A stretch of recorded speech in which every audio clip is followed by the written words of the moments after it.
இன்றைய விழாவிற்கு சிறப்புரையாற்ற வந்திருக்கும் டாக்டர் சுப்பிரமணியம் சுவாமி அவர்களுக்கு அழகிய ஸ்ரீங்க சுவாமிகள் தமது திருக்கரங்களால் ஆசிகளை வழங்கி பெருமை சேர்க்க இருக்கிறார்கள்.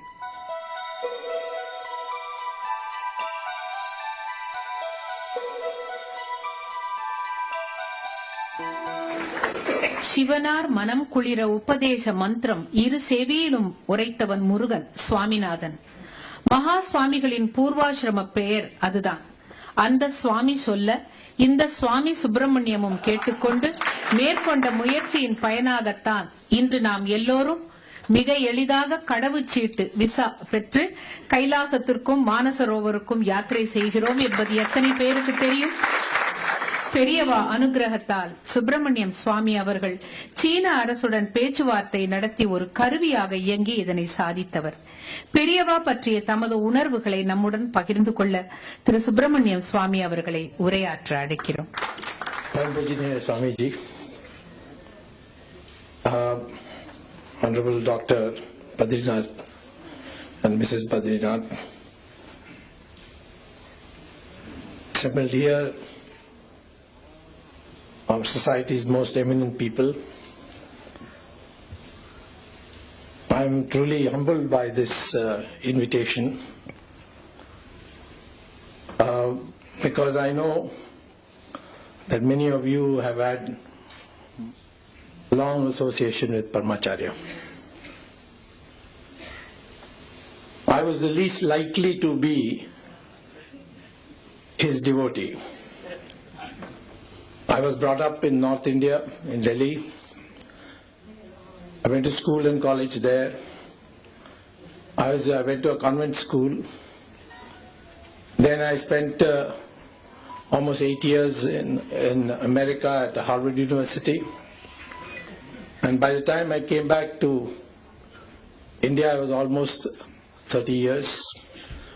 So with absolutely no contact whatsoever, I had not even heard his name till 1968. It was a chance meeting. The students of the university who were in my class had invited me to the dormitory, and one of them was an Indian, and he asked me whether I would come to his room before going to the function. So I went to his room. On the television was a photograph where I saw a beaming face, and I said, "Who is he?" He said, "He's the Shankaracharya of Kanchi." But nothing more happened, but that image etched in my mind for some reason. And the next time I saw Paramacharya's vision, I can say his picture, was when I was coming in during the emergency from the United States to make a daring entry into Parliament and then disappear again if I could. And at that time I was a proclaimed offender. My name had been sent to the Interpol on a watch out notice. There was a reward on my head. It was the highest reward of that time, more than any of the criminals. And the plane was coming to Delhi. And my plan was, which everybody thought was mad, was that without luggage, I will just get down and walk through the airport as if I was a visitor in the airport. Of course, I was dressed in kurta pajama, looked like a youth congress ruffian. And I got down. Just as the plane was about to land, I again saw Paramacharya's photo. And I walked in. It's unbelievable that such things can happen, but I just walked in. I walked into the immigration. The policeman was sitting there, the immigration officer looking there. I had my parliament pass with me. I just put it out. And they assumed I must be a congressman, so they all saluted me. And I took a taxi and went and registered in a hotel. After that, of course, after a few days, I went into Parliament, and again disappeared and went back to the United States. But I made one resolve that I must one day go and see him as soon as the emergency is over. I had no idea emergency would get over so soon, but I made a decision. So when in 1977 the Janata had come to power, the Tamil Nadu elections to the assembly took place after the parliament election. So I was on a tour and I was passing through near Kanchipuram and I saw a hut and lots of cars and people. So I asked my party people, what is going on here? He said, no, the paramacharya is sitting here. He's not in his mud, but he's in this hut. So I said, oh, then let me go and see him. So I went there and he was sitting there, a lot of people were there. There was a well also between us and him. And I went and stood there and peeped there. He saw me, he suddenly got up, turned his back, went inside the hut and shut the door. So I said, obviously he doesn't like me. So let us go. So I moved on to go back to the car. Just as I reached the car, one of his people came running and said, Periva Kupadrar. So I went back and he asked me in Tamil, Unakku yaar adhikaram kodutha poradhukku? So I told him, that time my Tamil was much worse than it is today. I told him, Ninga ulla poitel, kadavu muditel, pidikadhu nenichu na kalambiten. He said, no, appadi illa. He took out a paper cutting. It was from a magazine called Dinamani Kadir. It was in Tamil. He said, can you Tamil padikka theriyuma? I said, yeah, I can enough. So I read it. There was a photograph of me and there was a question, Subramanian Swami Tamilanar. So he's given a reply, the editor, that Ama Sholamandan Node, Dinvandavar. So he asked me, Nidane adu? I said, Ipo pola. So I went away. Then after a month, almost the campaign was finishing, I was again passed by. And he was in the same place. So I said, let me go and see him again. This time when I came, he asked everybody to leave. And then he started talking. He spoke about political events, international events, and he spoke to me for 1.5 hours. And he said so many things, you see. He said, will you be a minister? Because I had not become a minister and I was very unhappy I was not a minister. I was the leading campaigner against the emergency and the Janata government because of personal animosities of some people. I was blocked from becoming a minister. So obviously it was on my mind, but he read my mind. He said, did you minister idea? I said, no. Padavi pinnala varum. Nee padavi pinnala odade, padavi on pinnala varum. And I followed that after that. And I'm telling you, that's why in politics I give everybody tension, but I have no tension.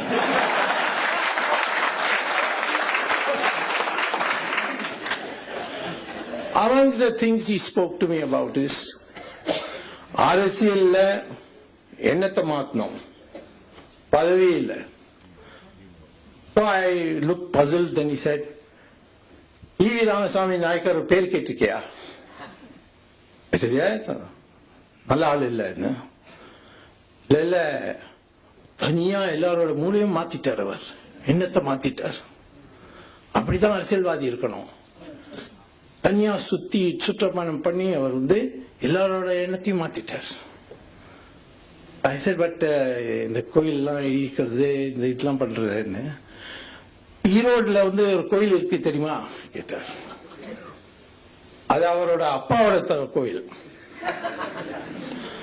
அந்த கோயிலுக்கு வருஷம் வருஷம் first prize கிடைக்கும் தெரியுமா? எனக்கு தெரியாது. அதை manage பண்றது இதே ஈவி ராமசாமி நாயக்கர். புரியல சரியா? புரியும் மெதுவா. ஆனா இதுதான் பண்ணோம். எந்த பொறுப்பு கிடைக்கிறதோ அவ அப்பா அவருக்கு அந்த பொறுப்பு கொடுத்தார். அந்த பொறுப்பை அவர் நியாயமா பண்ணி அந்த கோயில் வேற இடத்துல எல்லாம் கோயில எதிராக பேசுவார். ஆனா அங்க அவர் அதை பார்த்து அழகா வச்சு ஃபர்ஸ்ட் பிரைஸ் வருஷம் வாங்கினார். So here is I began to feel that here is a person who is not just an ordinary sadhu, he is some kind of, he's a seer who can see very far ahead, and he has such a broad mind. Then he started asking me, "Unakku endha naat pidikkum?" So I said, I could understand, and he explained. I said, எனக்கு introduction America தான் இருக்கு. America இல்ல, உனக்கு Israel and China, இந்த ரெண்டு நாட்டோட நம்மளோட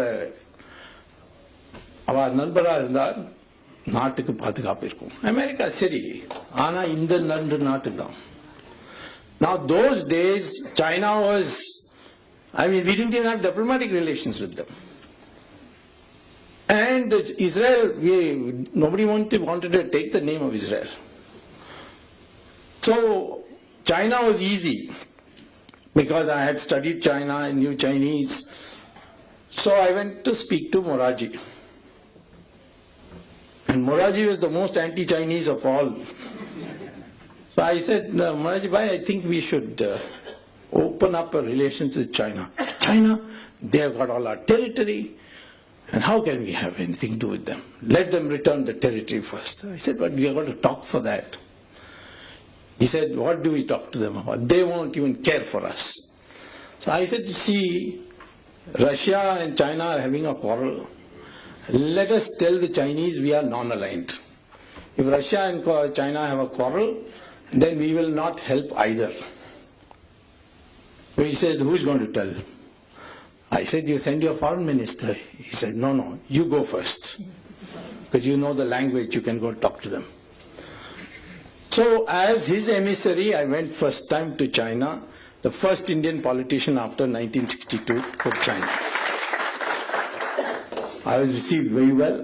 I explained that the Prime Minister has asked me to say that if you have any dispute, military dispute, we shall be non-aligned. But our Prime Minister is doubtful whether you will reciprocate. So they told me that we will reciprocate by a public statement.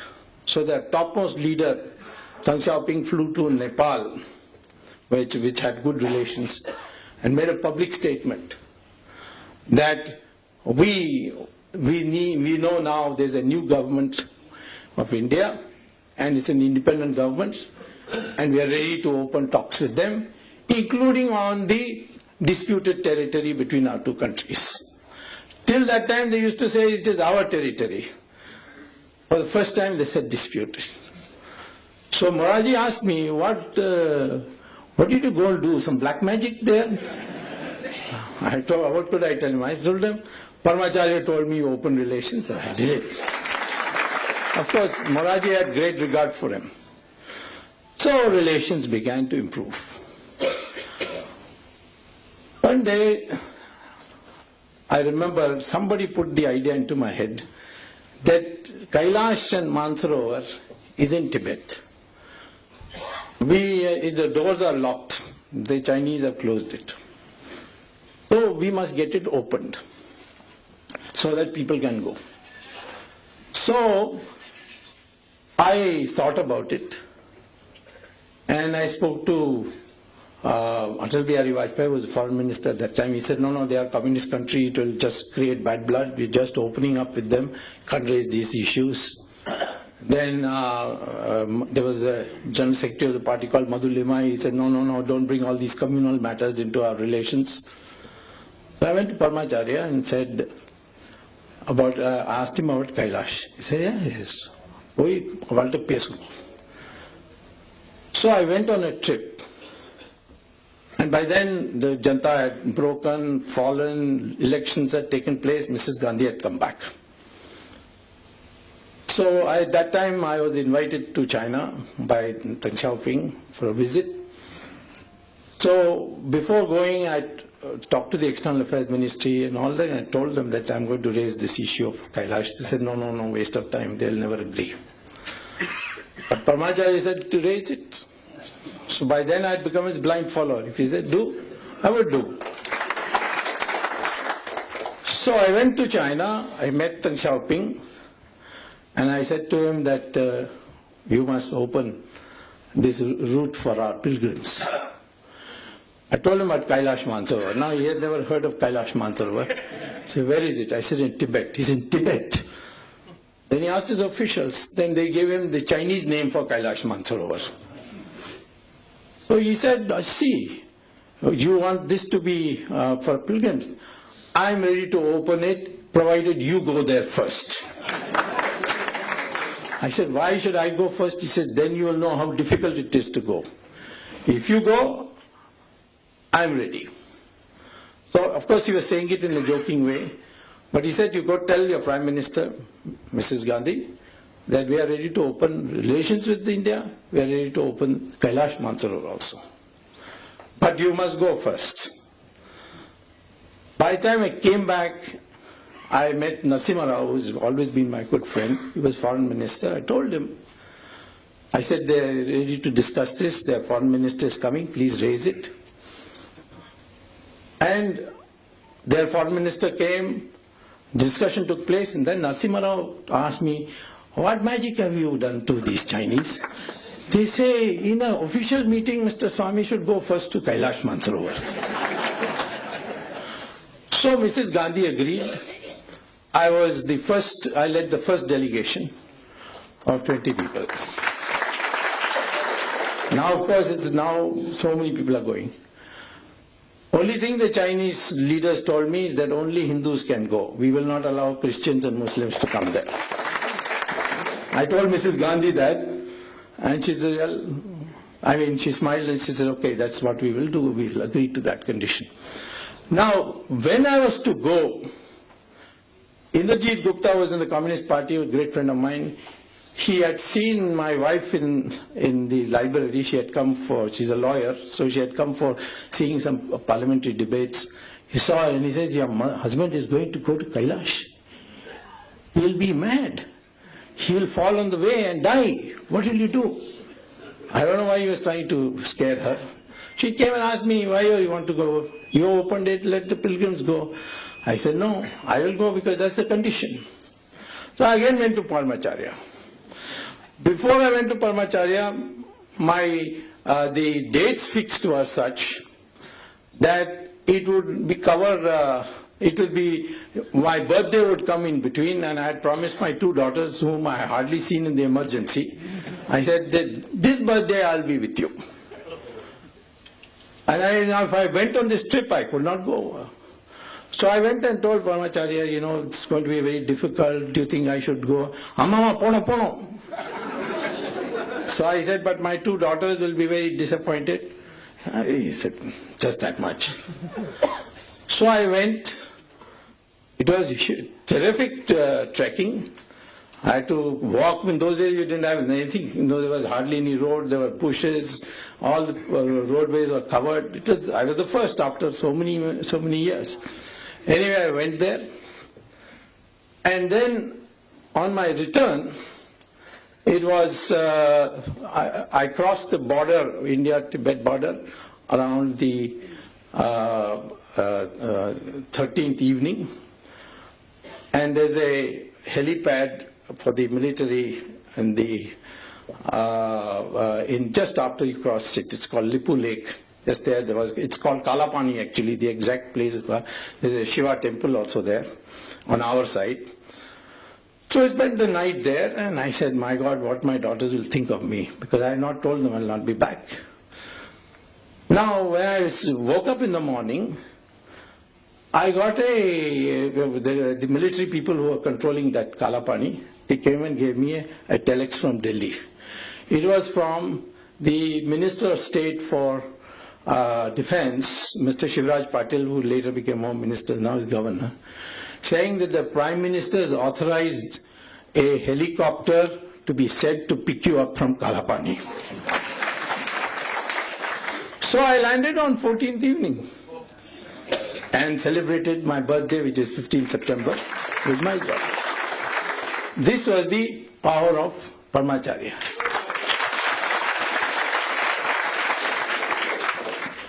Then in 1988, I decided to go to Kachatibu because these fishermen are going on giving me petitions that the Sri Lankans are firing on us, they don't let us. The best prawns are available on the around the in that island, around that island. So they go fishing there, and then the Sri Lankans used to fire on them. So I said, okay, because it was part of our treaty when we gave Kachativu that the fishermen can fish there, dry their nets there, and there was a church also there, St. Anthony's. So in fact on St. Anthony's Day you could go and worship there for Christians and all that. So I told the fishermen I'm ready to come. So I announced that I would go. So I landed up in Madurai to go to Rameshwaram, then to take a boat and go to Kachativu. And when I landed in Madurai, the then DGP of Tamil Nadu Police, a man called Ravindran, called me up and he said, the Chief Minister has asked you to be arrested.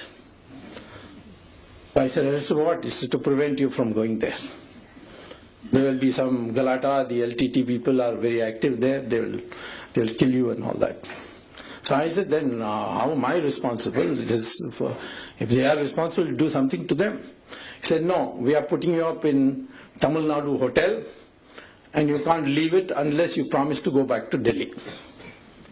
Otherwise you will be there. So I was put up there for 2 days. After that I was getting bored.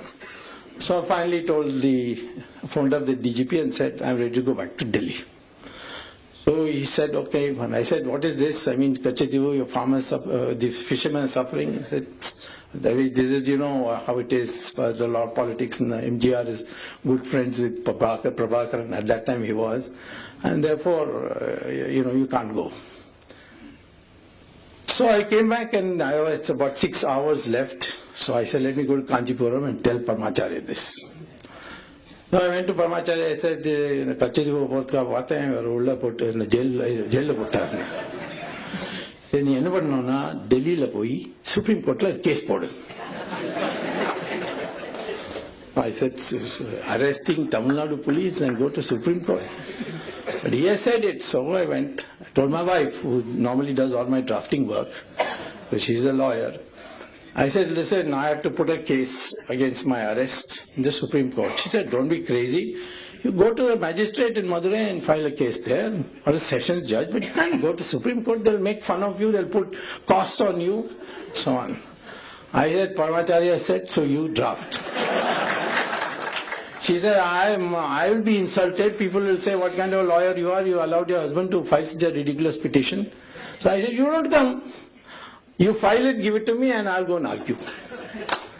So anyway, she came, and when I sat in the court, 15 minutes before the judge came, it was Justice Venkatramaya, all the other lawyers who know me, senior lawyers, he asked me, why you come? I said, MGR arrested me in Madurai, so I've come to challenge that. He said, you come to Supreme Court?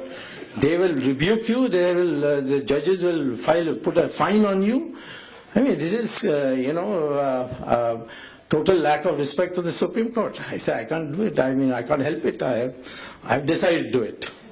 Now in comes Venkatramaya and sits, and at that time the government Solicitor General was a man called Kuldeep Singh. He later became a judge himself.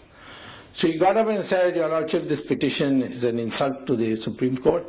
I mean, some arrest is taking place, he's coming straight to Supreme Court without even going to the magistrate there. So Venkatramaya says, Mr. Kuldeep Singh, why was he arrested? So Kuldeep Singh taken aback. Tomorrow you'll arrest all the Tamilians in Delhi and say, go back to Tamil Nadu. Now Kuldeep Singh couldn't understand. So he said, no, there was a danger to his life from LTT. He said, then arrest the LTT people. How you arrested him? So then Kuldeep Singh said, please give me 24 hours. I'll take instructions from the government and come back. Next day he came back and he said that I have been asked to convey by the Prime Minister, that time Rajiv Gandhi, that Mr. Swami can go and we'll make arrangements. So I went back. I told paramacharya that, I have been successful and all. He said, yes, go on, go. But I always used to see paramacharya with my shirt on, so that pujari, and that man was standing next to him, said, Chattar Tungo. So paramacharya said, hey, Bhadrama Re, you are Ungamaliyu case poturar.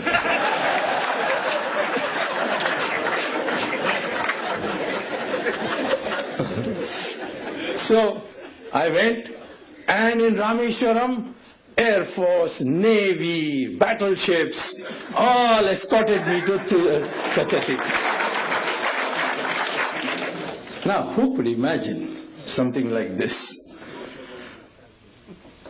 Now, one day, in 1990, I think, there was a big celebration in Kanchipuram, Paramacharya's birthday in May. And suddenly, I got a summons that I should come. So I went to Kanchipuram. And there, of course, I saw him, he didn't say anything. But then I was told by the people there that there's going to be a function where you and Rajiv Gandhi both will address the meeting. Now, naturally, Congressman, I was a great critic of the Congress. I knew Rajiv, but there was no friendship. I was surprised. So I went to that function later on, 2 days, 3 days later. Rajiv and I addressed the meeting. And as a consequence, we became extremely good friends. And obviously, Paramacharya had something in mind, because the VP Singh government was tottering and he wanted an alternative government. And that alternative government, with the help of Rajiv Gandhi, I got Chandrasekhar made Prime Minister and I myself became Minister. And the first economic reforms started, in fact, with Mr. Chandrasekhar's government, where I introduced it. Then Narasimha Rao became later. I became a member of his government, but not as a minister, because Narasimha Rao wanted me to join Congress. But Paramacharya didn't give me permission. Went away, went out. So therefore, I got the chairmanship of a GATT commission with cabinet rank, so that I could attend cabinet meetings, and I was very close to Narasimha Rao. I could never imagine that I will have friendship with anybody from the Nehru family. But Paramacharya arranged that also. In 1992, I saw some IAS officials in Delhi told me that there's been an acid attack on an IAS officer and you must do something. So I flew to Madras and I inquired. It was Chandralekha. So I found out she was I didn't know her, but I found out that she was in Apollo Hospital. So I knew Dr. P.C. Reddy. So through him I went and saw her. Her face was completely out of shape, and raw meat and all was on her face. So I asked Chandralekha at that time, what can I do for you? She said, well, I can't spend the rest of my life with this kind of face. So if we can arrange for a treatment. So I asked Dr. P.C. Reddy, is there any hope? He said, no, she has got nitric acid. There's no hope. And I have consulted some experts in London. And they say, no, there's no hope. Nitric acid, no hope. Sulfuric acid, yes. So I don't know what to do, so I went to Paramacharya. I said, I've met this lady, she's got this. I asked her, what would you like me to do? And she said, I want this treatment for my face. How am I going to do it? He said, next time you come here, you bring her also. But just now you go. Now that day I was having a dinner in Bombay. So I flew to Bombay, wondering how am I going to get a plastic surgeon.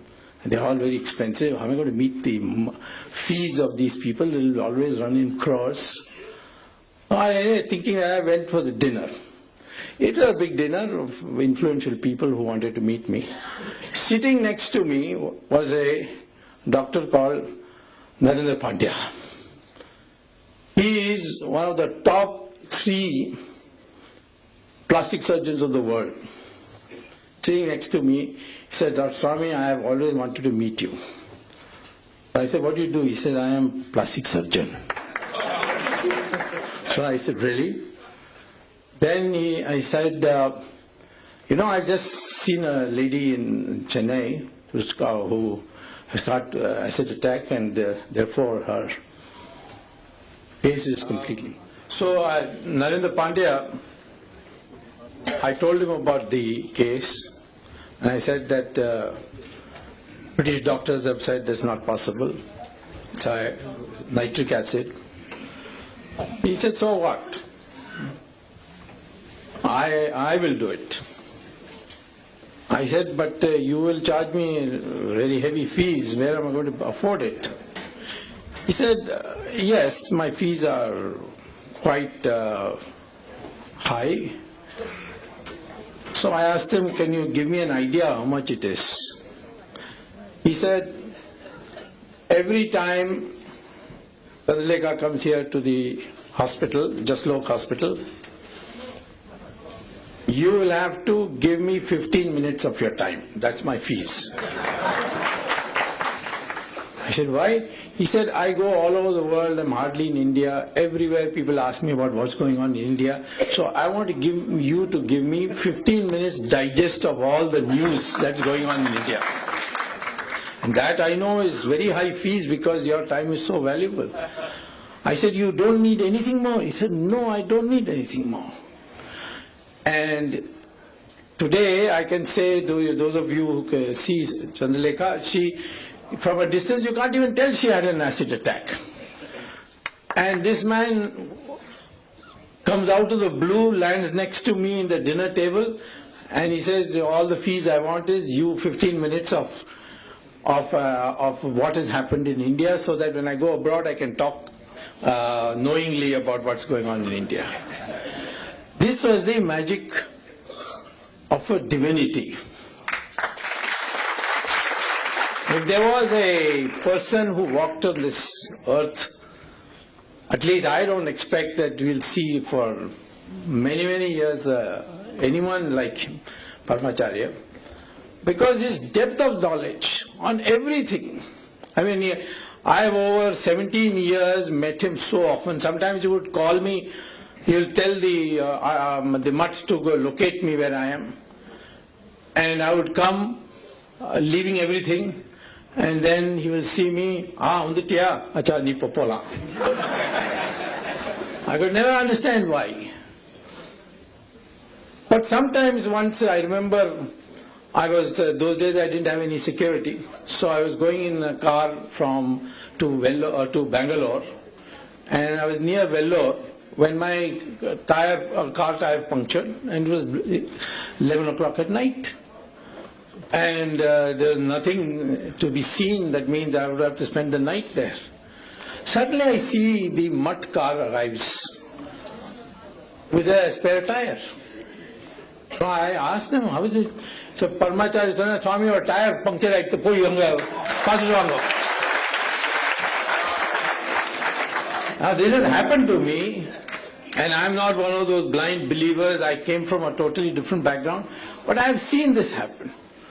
One day my friends told me that the Bala Parivar is going to create a library called Ghatikasthanam, and I should raise some money and give it to him.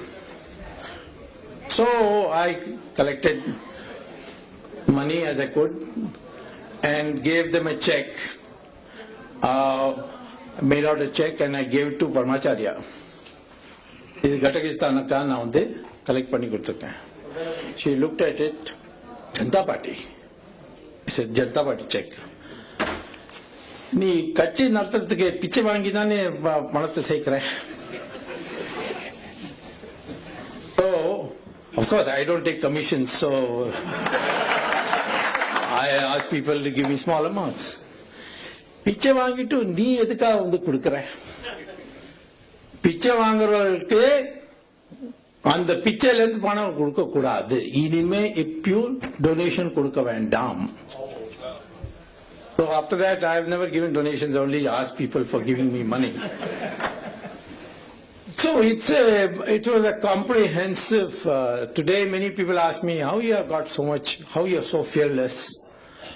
I would say, perhaps if I had not met paramacharya, I would be like anybody else.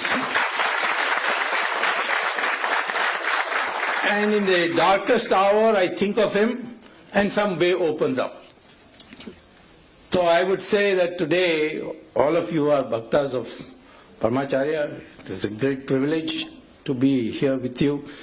The last thing he told me, I remember, before he attained samadhi, that the country is free, but it is not independent.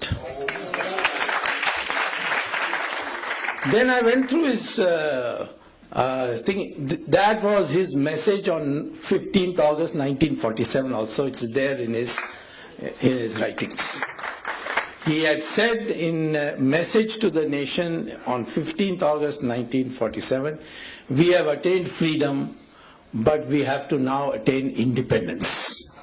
And I think today the greatest contribution we can make to this country is to make it independent of all bondages.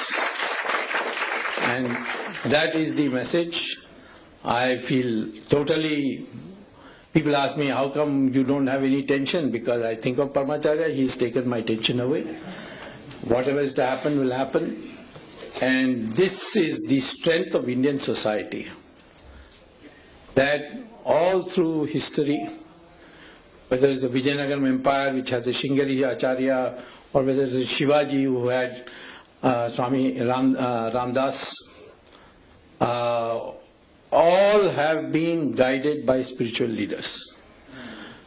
And one message of all of them has been, and paramacharya told me many times, that a society can be stable and happy if there is a harmonization between material prosperity and spiritual advancement. If you have spiritual advancement but no material progress, then that also won't survive. But if you have material prosperity without spiritual advancement, it will lead to greed, and that society will be destroyed.